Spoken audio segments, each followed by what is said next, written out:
In this video, I will show you the step-by-step guide on how to check if your TikTok account is active or suspended. So make sure to watch this video till the end, and follow it step by step as I take you through the process. Before we start, don't forget to subscribe to this channel.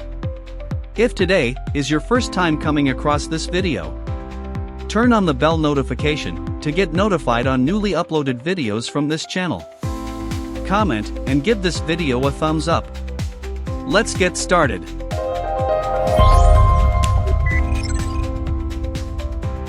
Open your TikTok app and click on your profile picture at the bottom right corner of your screen.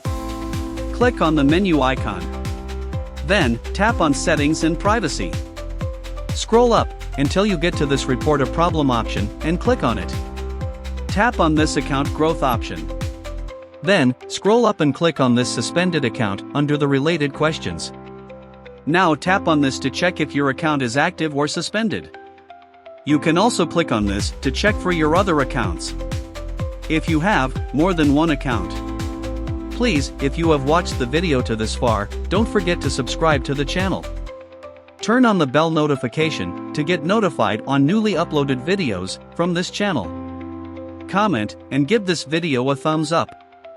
You can also get same helpful tips like this by clicking on the Telegram link in the description of this video. Thanks for watching this video.